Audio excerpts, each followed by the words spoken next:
Corey RX. Come and follow my team.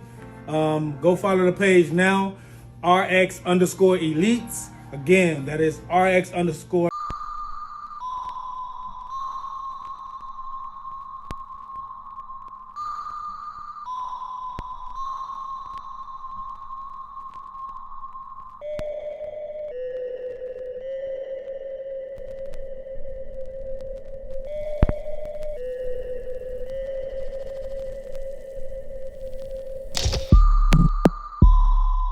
Real shit, real stories.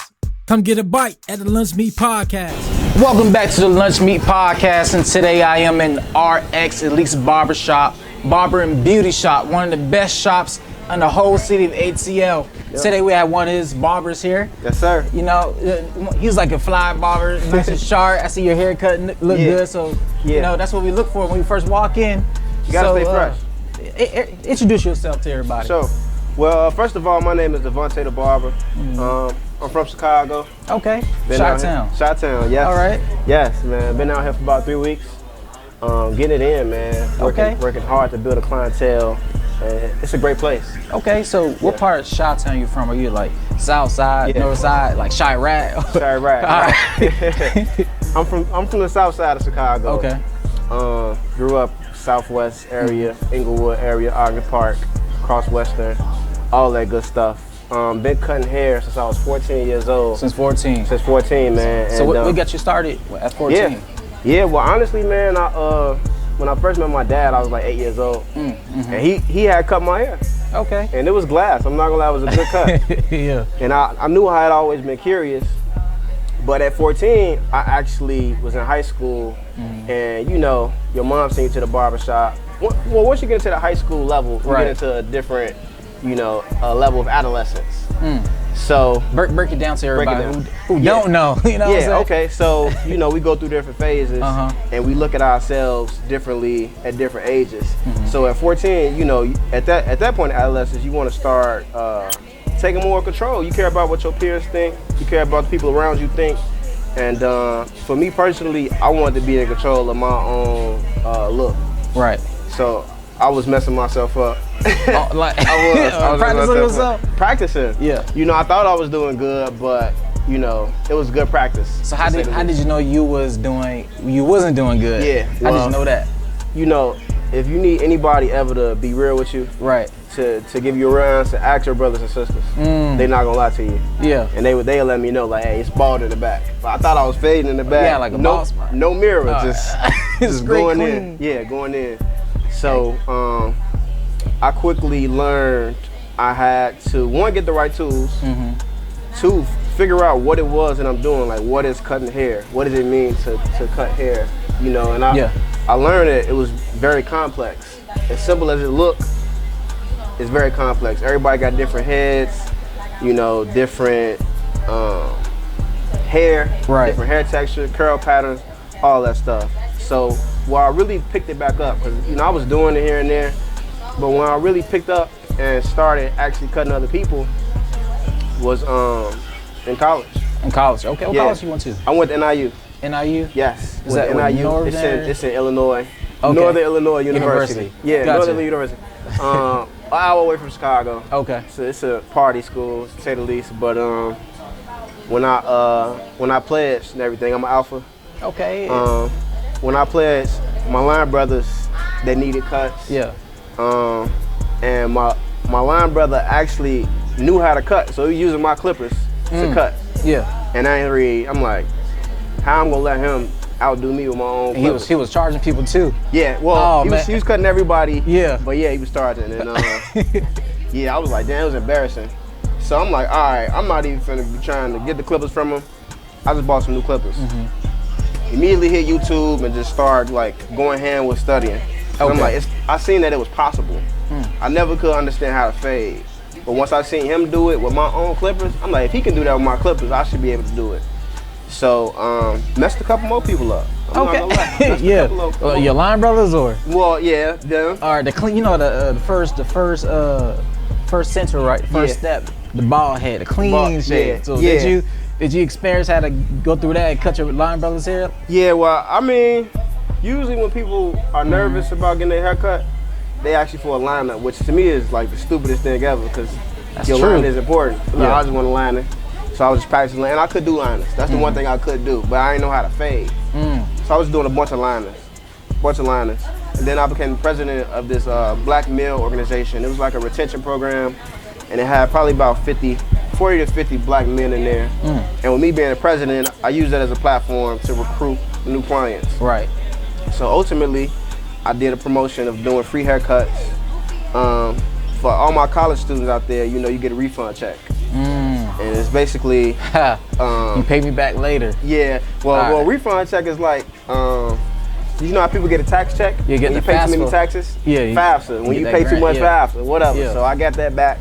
And I ain't tell my mom I got it back. Yeah. I had it sent to me. And I wanted to go to Sally's. Sally's was hella expensive.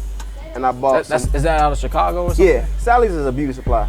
Oh, okay. Went to the beauty supply store, grabbed 3 pair of clippers.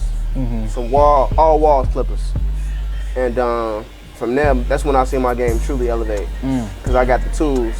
And I realized, like, it is in the tools. You only can do so much with skills. It only can take you so far. That's correct. Yeah, but with the tools, man, I leveraged that and learned how to use the razor. Fading was a process. Learning how to fade is so many different steps.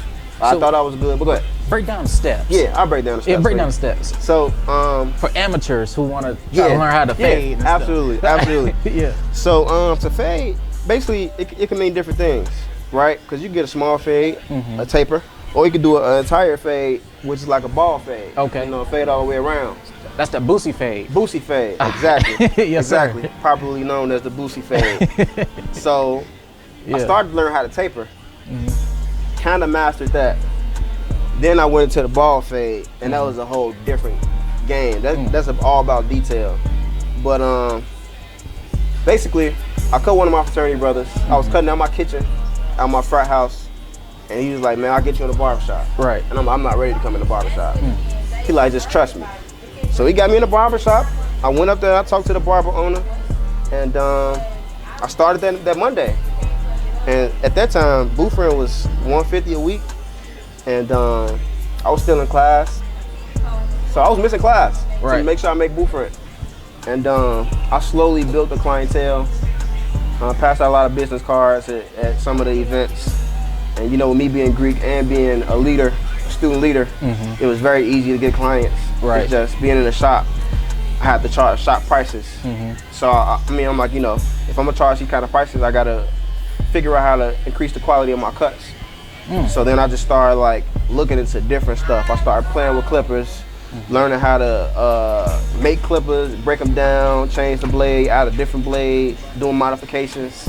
So you can change clippers out and all that? Yeah, you can, man. Okay. You can do a lot. And man, I worked in there probably about 8 months, and went corporate. Went corporate after I graduated, and I hated it. Yeah. A lot of people say that. So what corporate job did you hate? Well, I worked in mortgage sales. So I was doing like a lot of refinances. For people who want to, take cash out on their home, do debt consolidation and stuff like that. Like say if you owned a home and, you paid it off, but you need some cash. You can go and say, I want to refinance. It's basically like getting the whole another mortgage over. So borrowing against your house, right? Yeah. Okay, cool. Borrowing against your house, exactly. I did that for 2 months, and I hated it. And I was still cutting hair, so I quit, and I immediately went to barber school. Yeah. Okay, so what was your challenges during barber school or during that process? Going every day. Because since I was good and people weren't paying the barber school, I didn't want to stop working in the shop. So I found a shop in Chicago that I could work at while I went to barber school. And I ultimately had to cut down my hours at the shop and really go to barber school full time. And that was the challenge. That was like one of the biggest challenges because like it created so much discipline because I was around people who were still learning. Right. And I was able to help them, but at the same time I was so eager to like build that clientele and get the money. Why you doing it? Why I'm doing it. So it's good though. It's good. It was a decent program. So what you think separated you from the others? I think for one, the way that I look at it as an art. So like with me being an artist first, because I know how to draw and paint, I'm very critical. on everything that I do. I used to cut hair as just cutting hair. Now it's become a system. Right. And putting a system with art, you know, along with that self-sovereignty of being on time and having good customer service, then you got $1 million business, you know? And that's how I look. I run my business like a boss because I run myself like a boss. Correct. You know, so that's really what separates me. Like I make people feel like a boss. You know what I'm saying? Your own CEO. Yeah. Yes, sir. Boss. So, yeah, man. Yeah. Okay, so the art piece, right? So do you detail like the what's this line right here called? Yeah, it's called vertical bar. The vertical bars. I don't know the lines. Yeah. Matter of fact, educate someone real quick about each lines and the head structure. Yeah.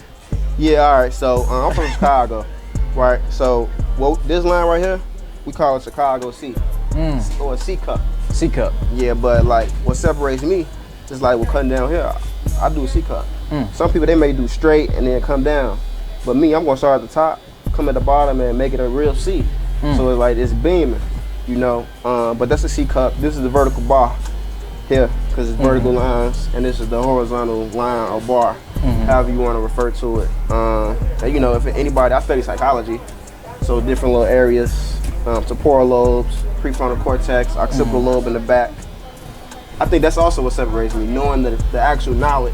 Right. You know, actually reading and understanding the head, hair, and people. Okay, so Yeah. someone like me, right? I don't have good hair. How would you call straight African hair, right? Yeah. So if I wanted waves, Yeah. I try all my life to get waves. Yeah. How can I get waves? Yeah. Well, I want to defeat the stigma that it's a such thing, a good thing, and good hair and bad hair. Go ahead. Break it Right, down. because just because you got probably got 4C, 4D curl pattern, don't mean necessarily you got bad hair. It just take more work. You got a tighter curl pattern. What most black people don't know is that they got low porosity, so they go and start putting all these wave products in their head, and they just sit on top of that because your hair has pores. Each hair each hair strand has cuticles, right, which is like overlapping layers, right? And if you just put product on there, just lay on top of the cuticles, right? But if you manipulate it, like put something like heat, you know, to moisturize it, or water to moisturize it, the cuticles, they open and they accept the product, which makes your hair ultimately lay down. So if a person like you wanted to get waves, I got 4C, 4D hair. You will, number one, make sure you wash and shampoo and condition your hair. How many times? It depends because it's different type of shampoos. So like, let's say if you had like a regular shampoo, because guys really don't know about shampoo. Right. We just use Dove or something like We that. use Dove, which you shouldn't use Dove. Yeah. Right, not for our type of hair. Right. But you want to get a moisturizing shampoo, especially if you got dry hair.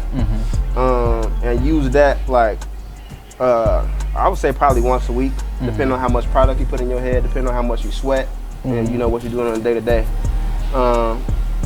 But if you get the shampoo, you get the conditioner together, then it's the maintenance. Right? Okay. We never put oil in our hair. So you put water in it, whatever, hot towel. Yeah. I like the hot towel method. And then you add the product, but you don't gotta overdo it. We always put you really don't need a dime size of oil to rub it in, you know. And then you put the product on there. And you stay consistent with that, with laying it down and brushing it and training it. You'll see progress within 30 days. Yeah. I gotta have discipline then. Yeah, like I got my sun waves.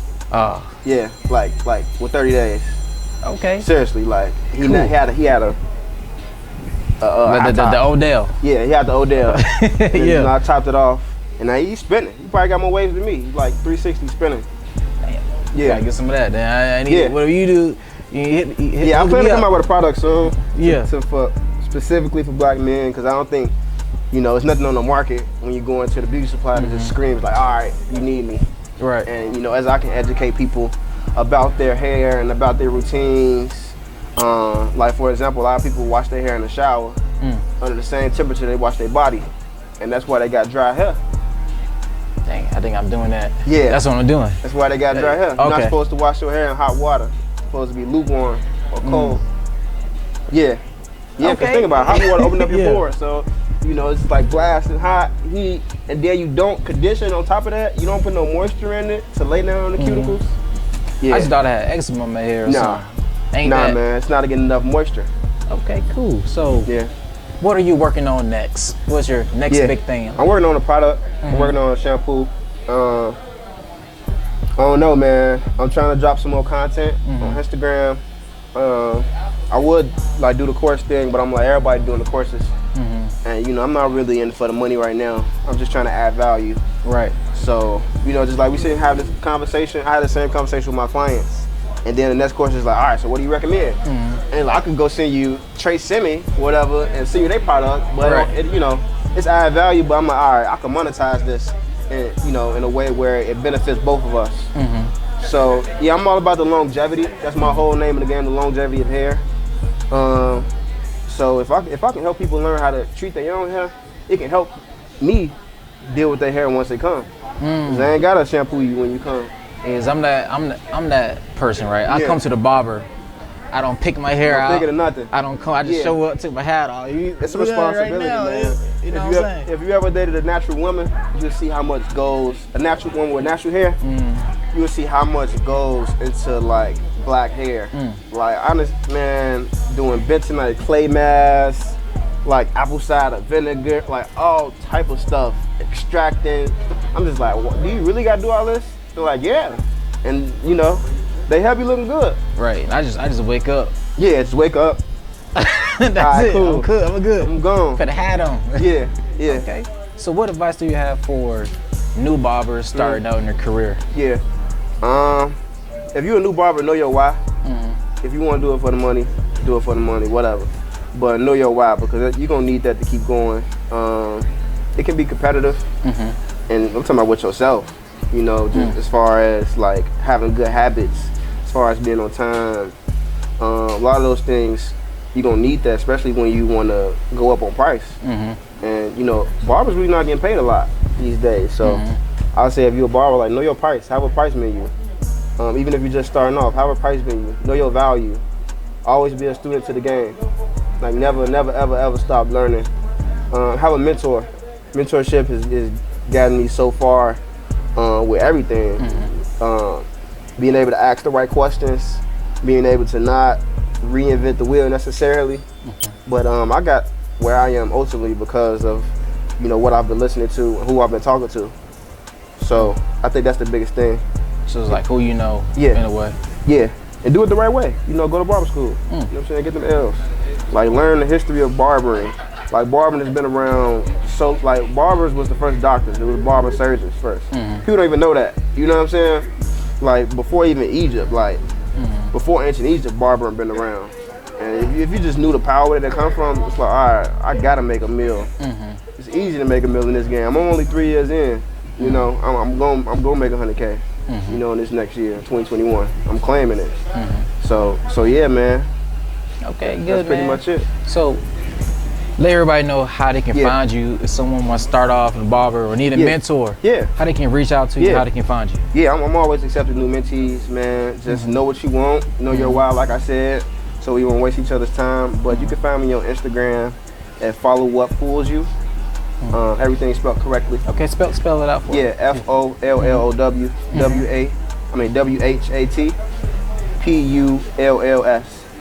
WHAT YOU. Follow what pulls you. On Instagram, man. Yeah.